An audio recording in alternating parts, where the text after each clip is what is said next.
of course, they talked about it incessantly. That was the main subject of conversation for many years. And so people had very strong feelings about it on both sides, and people who thought it was the greatest thing they'd ever done, and people who thought it was just an unpleasant job, and people thought they should never have done it at all. So there were opinions of all kinds. Well, it's very hard to tell.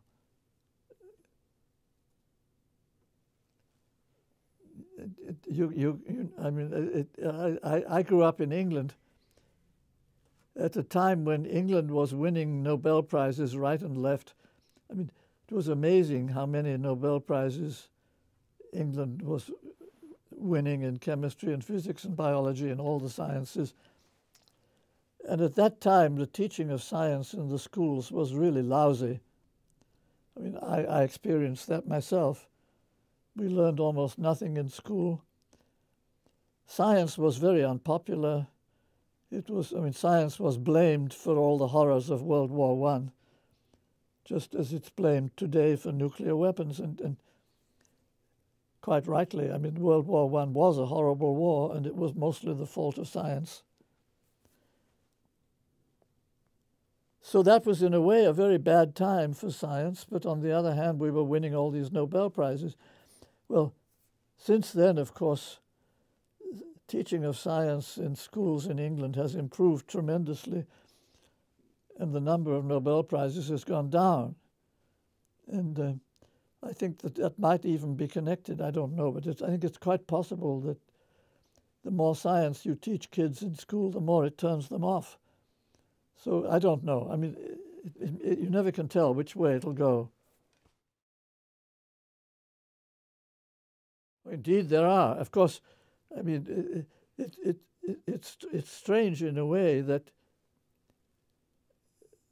we were scared of biological warfare in the 30s. I mean, there was Aldous Huxley wrote his novel Brave New World, and it started out with anthrax bombs. So we knew all about anthrax already in the 30s, and in fact we expected that. I mean, when World War II came along, which was when I was a teenager, we all expected we would have anthrax bombs and this kind of stuff. We thought it would be a biological war. Fortunately, it wasn't, but it's because the danger is still there. And by some miracle, we escaped all that. And so you never can tell what's going to happen. But biology certainly could be even worse than physics and chemistry. Well, germ warfare, of course, exists. There have been on a small scale. There have been, and of course, a few people got killed with anthrax right here in Princeton. Well, it's always a mixture. We don't know some things go better than you expected, other things go worse. So I think the only sensible thing is just to wait and see. And what I'm doing when I'm writing books, I'm not doing science so much anymore. Mostly I'm just writing books for the public. And so I'm trying to just sort of describe for the public what the choices are, what they might have to expect in the future. And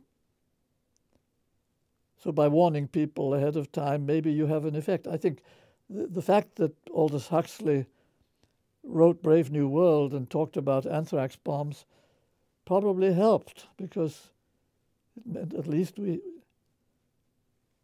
people had the understanding before the war began that's something we didn't want to get into. So I think it's much better to have your eyes open. But on the other hand, of course, it can do harm if you tell people, look, there's all these terrible things you can do, and then some idiot may go ahead and do it.